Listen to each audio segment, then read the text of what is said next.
Hello everyone, my name is Kusal Saxena. Today we are going to start a new chapter, Constructor. Constructor is also available in C++, .NET and any other languages.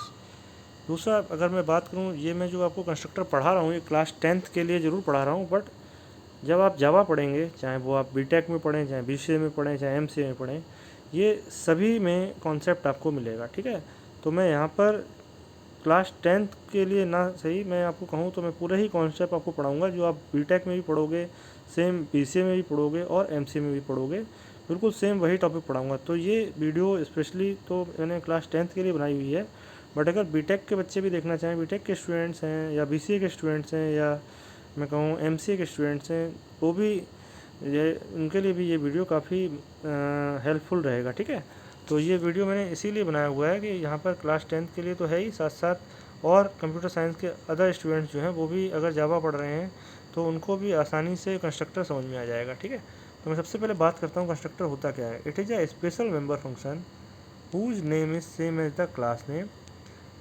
It is automatically invoked whenever the object of the class has been created.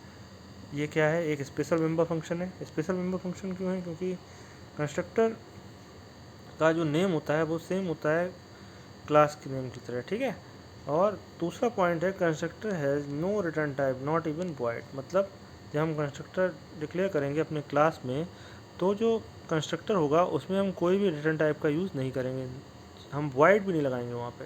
ठीक है, तो यहाँ पे मैंने क्या बताया, it is a special member function whose name is same as the class name. It is special because its name is same as the class name. It is automatically invoked. Invoke का मतलब होता है यहाँ पे called, मतलब हमारा जो constructor होगा वो कब कॉल होगा, जब हमारे क्लास का कोई भी एक ऑब्जेक्ट क्रिएट होगा। ठीक है, तो नेक्स्ट है इसके बाद third point, in Java a constructor is a block of code similar to the method. Same होता है मेथड की तरह, ब्लॉक ऑफ कोड जो हम मेथड में लिखते हैं वही सेम हम कंस्ट्रक्टर में भी लिखते हैं। Next, it is called when an instance of the class is created. Instance मतलब जब हम कोई भी ऑब्जेक्ट क्लास का क्रिएट करते हैं तो हमारा कंस्ट्रक्टर कॉल होता है। Eight the time of calling constructor memory for the object is allocated in the memory. मतलब हमारा जो ऑब्जेक्ट क्रिएट होगा उसके लिए मेमोरी अलॉट होगी, कहाँ, मेमोरी में। ठीक है, तो ये कॉल कब होगा, at the time of object creation और instantiation. Is it clear? It is special type method which is use to initialize the object. Constructor का मेन जो वर्क है उसका, अगर हम आपसे पूछा जाए what is the use of constructor, तो आप बताओगे कंस्ट्रक्टर का यूज़ होता है initialize the object. Initialize the object मतलब इनिशियल वैल्यू देते हैं ऑब्जेक्ट को। ठीक है, तो आगे समझते हैं कैसे वर्क होता है ये। नेक्स्ट पॉइंट देखिए, every time an object is created using the new keyword. आप ऑब्जेक्ट बनाते हो क्लास का तो क्या लिखते हैं, class name object name equal to new class name. तो यहाँ पर जो ये न्यू कीवर्ड है इसका काम क्या होता है, जैसे ही आप न्यू लिखते हो इसका मतलब क्या हुआ, हमारे क्लास में ऑब्जेक्ट क्रिएट हुआ और एक constructor, at least one constructor is called, मतलब एक कंस्ट्रक्टर हमारा कॉल होगा। ठीक है, तो अगर हमने अपने प्रोग्राम में कोई कंस्ट्रक्टर नहीं लिखा है तब भी कंपाइलर एक कंस्ट्रक्टर क्रिएट करता है जिसको बोलते हैं हम क्या, डिफ़ॉल्ट कंस्ट्रक्टर। तो देखिए अगली नेक्स्ट पॉइंट में क्या है, it calls a default constructor if there is no constructor available in the class. अगर हमारी क्लास में कोई भी कंस्ट्रक्टर ना हो तो भी कंपाइलर क्या करेगा, एक हमारा कंस्ट्रक्टर क्रिएट करेगा जिसको बोलते हैं डिफ़ॉल्ट कंस्ट्रक्टर। देखिए लिखा है नेक्स्ट लाइन में, Java compiler provides a default constructor by default. Java का जो कंपाइलर होता है, या मैं जावा की बात करूँ या किसी अदर लैंग्वेज में जहाँ पर भी कंस्ट्रक्टर यूज होता है वहाँ पर एक डिफ़ॉल्ट कंस्ट्रक्टर होता है। आप जब भी कोई प्रोग्राम बनाते हो, चाहे आप उसमें क्या कहते हैं कंस्ट्रक्टर आप डिक्लेयर करें या ना डिक्लेयर करें, बट जो हमारा कंपाइलर होगा वो क्या करेगा, जैसे ही प्रोग्राम कंपाइल होगा at the time of compilation एक डिफ़ॉल्ट कंस्ट्रक्टर क्रिएट करेगा। कैसे क्रिएट करेगा, जैसे ही ऑब्जेक्ट क्रिएट होगा तो यहाँ पे हम न्यू लिखते हैं तो इससे काम क्या हुआ, हमारा ऑब्जेक्ट क्रिएट हुआ और एटलीस्ट वन कंस्ट्रक्टर कॉल होगा जिसको बोलते हैं डिफ़ॉल्ट कंस्ट्रक्टर। तो यहाँ पे सबको समझ में आया क्या होता है constructor. It is a special member function. Special क्यों होता है ये फंक्शन, क्योंकि क्लास का नेम और जो हमारा मेथड का नेम होगा वो कैसा होगा, दोनों सेम होंगे।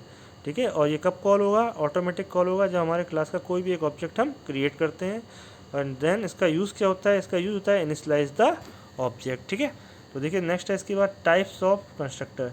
तो there are two types of constructor, first one default constructor, second one parameterize constructor. ठीक है, तो डिफ़ॉल्ट कंस्ट्रक्टर को हम बोलते हैं नो आर्गुमेंट कंस्ट्रक्टर। ठीक है, या नॉन पैरामीटराइज्ड कंस्ट्रक्टर। आप बोल सकते हो नो आर्गुमेंट या नॉन पैरामीटराइज्ड कंस्ट्रक्टर। सेकंड होता है पैरामीटराइज्ड कंस्ट्रक्टर, या फिगर से भी आप समझ सकते हो टाइप्स ऑफ कंस्ट्रक्टर। फर्स्ट है डिफ़ॉल्ट कंस्ट्रक्टर एंड सेकंड है पैरामीटराइज्ड कंस्ट्रक्टर, ठीक है।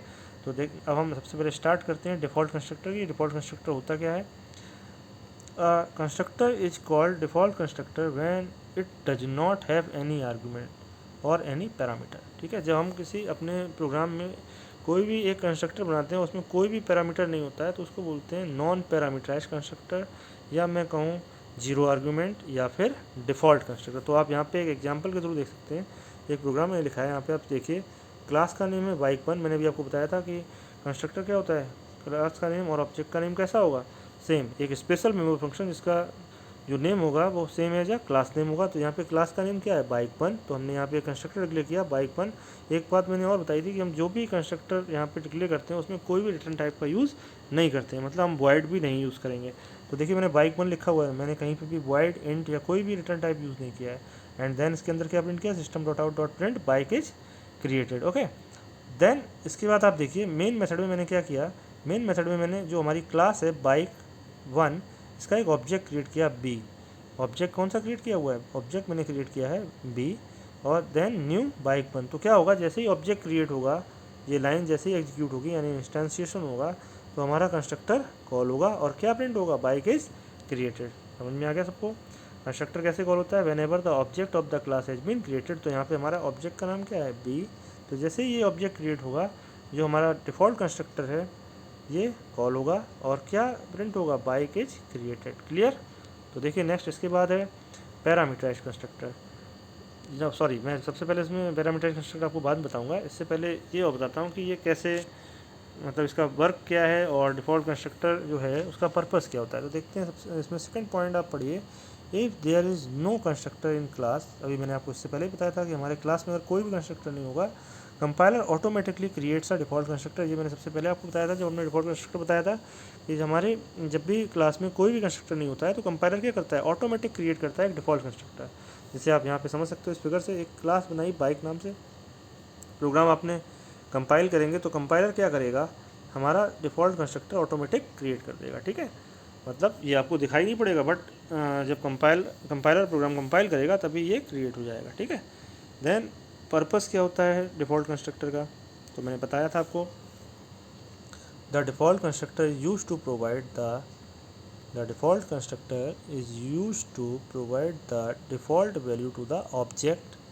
हमारे जो भी ऑब्जेक्ट है उसको डिफ़ॉल्ट वैल्यू प्रोवाइड करेगा, like zero, null, etcetera, depending upon the type. जो भी टाइप हमारे डेटा टाइप्स होंगे उसके अकॉर्डिंग हमारे जो ऑब्जेक्ट है उसको वैल्यू ये इनिशलाइज करता है, ठीक है। डिफ़ॉल्ट वैल्यू, जो भी डिफ़ॉल्ट वैल्यू अगर इंटीजर है तो जीरो जाएगा, ठीक है। अगर स्ट्रिंग देंगे हम तो नल होगा, ठीक है। अगर फ्लोट देंगे तो 0.0 डी होगा, सॉरी 0.0 होगा, और अगर डबल देंगे तो 0.0 डी। तो ये हमारी होगी डिफ़ॉल्ट वैल्यू। किसके, ऑब्जेक्ट की। डिपेंड करेगा किसके ऊपर, ये हमारे डिपेंड करेगा हमारे जो भी डेटा टाइप हमने यूज़ किए होंगे। तो आप देखते हैं इसके बाद पैरामीटराइज्ड कंस्ट्रक्टर।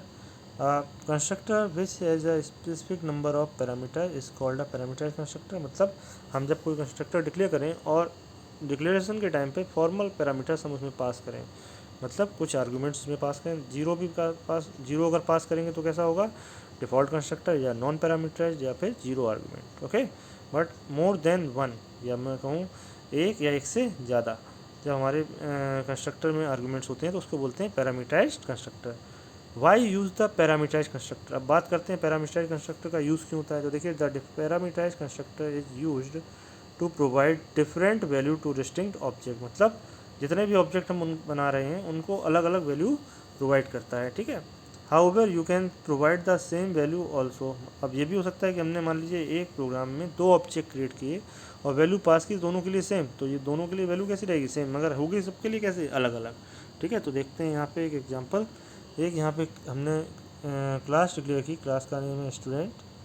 देख लेते हैं एक बार फिर से, क्लास का नेम है स्टूडेंट, ठीक है।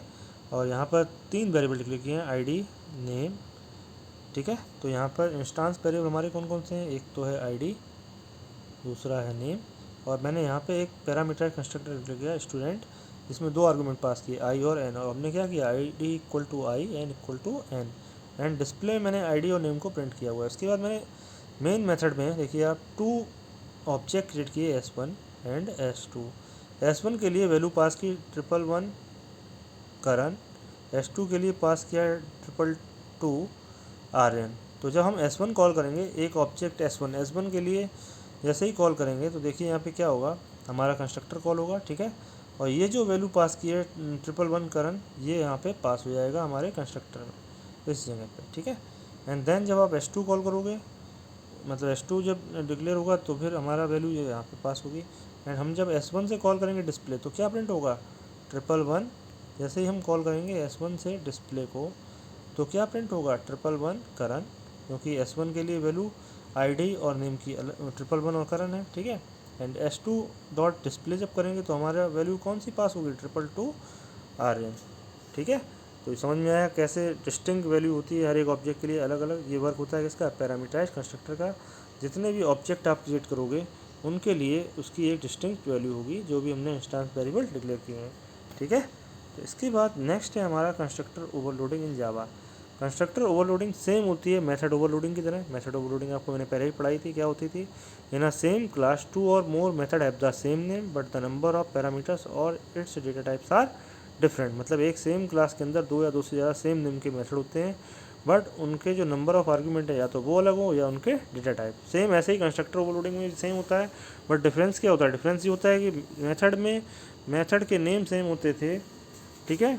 और यहाँ पर कंस्ट्रक्टर ओवरलोडिंग में क्या होता है कि क्लास का नेम और मेथड का नेम सेम होगा। दूसरा, जो भी हम मेथड बनाएंगे एज ए कंस्ट्रक्टर, जो भी डिक्लेयर करेंगे उसमें कोई भी रिटर्न टाइप यूज़ नहीं होगा। एंड बाकी सब कुछ सेम होगा मेथड ओवरलोडिंग की तरह, मतलब नंबर ऑफ आर्ग्यूमेंट्स और उनके डेटा टाइप्स अलग अलग होना चाहिए। तो देखिए यहाँ पे क्या लिखा हुआ है, एक बार पढ़ देते हैं। Constructor overloading in Java is a technique of having more than one constructor with different parameter list. मैंने अभी आपको बताया, they are arrange in way that each constructor performs a different task, ठीक है। मतलब जितने कंस्ट्रक्टर हम बनाएंगे वो उनके टास्क कैसे होंगे, डिफर होंगे। They are differentiated by the compiler by the number of parameter in the list and their types. ये मैंने अभी आपको बताया कि यही सेम वर्क होता है किसमें, मेथड ओवरलोडिंग में। तो देखते हैं यहाँ पे नेक्स्ट है difference between constructor and method in Java. तो आप यहाँ पे देख सकते हो कंस्ट्रक्टर और मेथड में क्या डिफरेंस है। मेथड, सबसे पहले कंस्ट्रक्टर की बात करते हैं।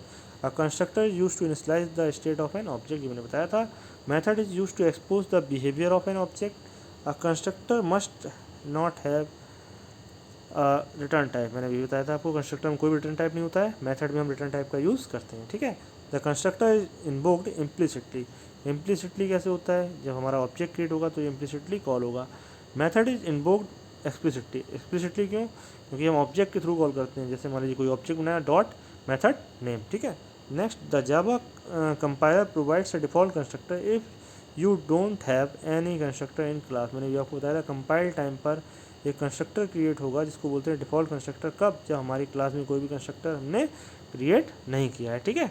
The method is not provided by the compiler. Compiler method आपको प्रोवाइड नहीं करता है, ये ध्यान रखिएगा। नेक्स्ट है the constructor name must be same as the class name. Main जो हमारा यहाँ पर कंस्ट्रक्टर और मेथड में डिफरेंस है वो यही है कि मेथड के नेम सेम नहीं होंगे, ठीक है। मेथड नेम में और may not be same as the class name, क्योंकि स्पेशल अगर हम मेथड का नेम सेम रखेंगे तो भी वो मेथड तो है, बट क्या हो गया, एक स्पेशल मेथड। क्यों, क्योंकि क्लास का नेम और मेथड का नेम जब सेम होगा तो वो क्या बन जाएगा, वो बन जाएगा कंस्ट्रक्टर।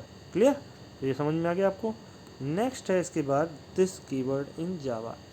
तो दिस का यूज़ क्या होता है वो भी समझते हैं। बहुत सारे यूज़ हैं जिसके। फर्स्ट पॉइंट, 6 यूजेस यहाँ पे बताए गए, तो मैं फर्स्ट आपको समझाता हूँ। This can be use to refer current class instance variable. मतलब हमारी जो भी क्लास है उसके इंस्टांस वेरिएबल को ये बताता है कि कौन से हमारे इंस्टांस वेरिएबल हैं, कौन से क्लास वेरिएबल हैं, जो भी है वो इसको बताएगा। Then this can be use to invoke current class method, ठीक है। नेक्स्ट पॉइंट है this can be use to invoke current class method. This can be use invoke current class constructor. मतलब हमारे करंट क्लास के constructor को अगर हमें call करना है तो इसके थ्रू हम कर सकते हैं। This can be passed as an argument in the method call. मतलब मेथड कॉल में भी हम इसको पास करा सकते हैं। This can be passed as argument in constructor call. This can be used to return the current class instance from the method. इसमें से मैं आपको एक पॉइंट आपको समझाऊंगा प्रोग्राम के थ्रू, तो देखते हैं यहाँ पे। ये यूज़ भी मैंने आपको बताए हैं, सेम वही चीज़ें जो मैंने भी लिखा हुआ है, आप इसको पढ़ सकते हैं। देख लीजिए यहाँ पे सारी। फर्स्ट पॉइंट है, this can be use to refer current class instance variable, जो मैंने भी आपको बताया था। This can be use to invoke current class method implicitly. This can be used to invoke current class constructor. This can be passed as an argument in method call. This can be passed as argument. This can be used to return the current class instance from the method. ठीक है, तो next हम इसमें programme के through समझते हैं। तो सबसे पहले इस प्रोग्राम में क्या है वो समझते हैं। In this example parameters, formal arguments and instance variable are same, so we are using this keyword to distinguish local variable and instance variable. मैंने आपको बताया था इसका यूज़ क्या कि ये करंट क्लास के इंस्टांस वेरिएबल को भी रेफर करता है। तो यहाँ पर मेन प्रॉब्लम क्या है कि जो फॉर्मल पैरामीटर्स हैं और जो हमारे इंस्टांस वेरिएबल हैं, दोनों का नेम कैसा है, सेम। देखिए यहाँ पे हमारा जो एक क्लास है, क्लास का नेम है स्टूडेंट और कंस्ट्रक्टर का नेम भी क्या है, स्टूडेंट। इसमें तीन पैरामीटर पास किए हैं, रोल नंबर, नेम एंड फ़ी। हमारे जो इंस्टांस वेरिएबल हैं उनका भी नेम क्या है, रोल नंबर, नेम एंड फ़ी। तो यहाँ पर आप देखते हैं क्या कि हमारे जो फॉर्मल पैरामीटर्स हैं और जो हमारे इंस्टांस वेरिएबल हैं, दोनों के नेम सेम है। यानी कि लोकल वेरिएबल ये जो हमारे कंस्ट्रक्टर है स्टूडेंट, इसके और जो क्लास के अंदर हमारे इंस्टांस वेरिएबल, ये इनके नेम कैसे हैं, सेम। तो देखिए आगे क्या लिखा, roll number equal to roll number, name equal to name, fee equal to fee. And display में हमने प्रिंट किया roll number, name and fee को। देन मैंने क्या किया, एक ऑब्जेक्ट क्रिएट किया S1, एक ऑब्जेक्ट किया S2। अभी बताया था मैंने कि क्या यूज़ होता है हमारा जो पैरामीटराइज कंस्ट्रक्टर है, रेस्टिंग वैल्यू हमारी ऑब्जेक्ट को इनिशियलाइज करता है। तो यहाँ पर स्टूडेंट जब हमने S1 मतलब ऑब्जेक्ट क्रिएट किया, तो इसमें हमने जो यहाँ पे देख लीजिए आप, जब हम इसको कॉल करेंगे फर्स्ट S1 क्या होगा, S1 जैसे ही हमारा ऑब्जेक्ट क्रिएट होगा तो हमारा कंस्ट्रक्टर कॉल होगा और वैल्यू इनिशियलाइज होगी रोल नंबर के लिए 111, अंकित एंड 5000 F। ठीक है, तो ये वैल्यू रोल नंबर, नेम और फ़ी तीनों में आएगी। बट अब यहाँ पे प्रॉब्लम क्या है, प्रॉब्लम ये है कि ये roll number equal to roll number, name equal to name, fee equal to fee, दोनों ही नेम सेम है। कौन से, formal parameters and instance variable. तो ये प्रॉब्लम जो है इसको कैसे सही किया जाए, तो यहाँ पर आप देख सकते हैं ये एक थोड़ा सा मिसप्रिंटिंग हुई है। ये हमारा कंस्ट्रक्टर था, आपका ये एग्जांपल ये है, आप यहाँ से समझ सकते हैं। दिस के थ्रू हम इसको डिफ्रेंशिएट करते हैं, this dot roll number equal to roll number. तो दिस डॉट रोल नंबर हमारा क्या हो गया, ये हो गया इंस्टांस वेरिएबल।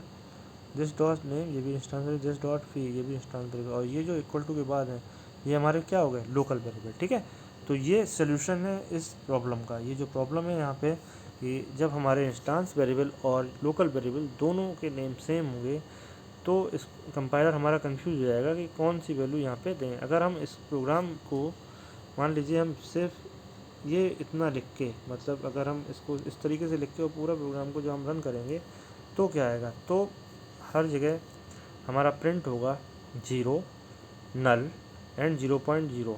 ठीक है, S1 और S2 की वैल्यू क्या प्रिंट करेगा, 0, नल और 0.0। ठीक है, तो जब हमारा डिस्प्ले कॉल होगा तो दोनों टाइम यही चीज़ प्रिंट होगी। और हम चाहते क्या हैं कि जो हमारी वैल्यू देगी वो प्रिंट हो। तो उसके लिए हमें किस तरीके से लिखना पड़ेगा, उसके लिए ये जो लिखा है यहाँ पे रोल नंबर, नेम और फ़ी, उसकी जगह पे लिखना पड़ेगा this dot roll number, this dot name and this dot fee. तो जिसका यूज़ समझ में आया, ये क्या करता है, करंटली कॉल जो भी हमारा जिसका काम होता है क्या कि हमारा जो इंस्टांस वेरिएबल है उसको भी ये रेफ़र करता है जब instance variable and local variable या मैं कहूँ फॉर्मल पैरामीटर्स दोनों के नेम सेम होते हैं। Thank you. आशा करता हूँ आपको मैंने जितना पढ़ाया है आपको समझ में आया होगा सभी लोगों को। और अगर आपको मेरा टॉपिक जो भी मैंने आपको पढ़ाया, मेरा टीचिंग मेथड आपको अच्छा लगा हो तो आप मेरे चैनल को शेयर करें, सब्सक्राइब करें और लाइक करें। ठीक है, जिससे कि मैं मोटिवेट हूँ और आपको और आगे इसी तरीके से वीडियो अपलोड करता रहूँ, चाहे वो 10th क्लास के लिए हो या कंप्यूटर साइंस के डिपार्टमेंट में जितने भी स्टूडेंट्स हैं, चाहे वो बीटेक के स्टूडेंट्स हो, चाहे BCA के या फिर MCA के, सभी के लिए मैं इसी तरीके से जावा के अलग अलग कॉन्सेप्ट के वीडियोस अपने चैनल पे अपलोड करता रहूँगा। और अगर आपको कोई भी टॉपिक में कोई प्रॉब्लम होती है तो आप मेरे चैनल पे कमेंट कर सकते हैं, तो मैं आपके कमेंट्स का जल्दी से ही जवाब दूँगा। ठीक है, तो थैंक यू एवरीवन।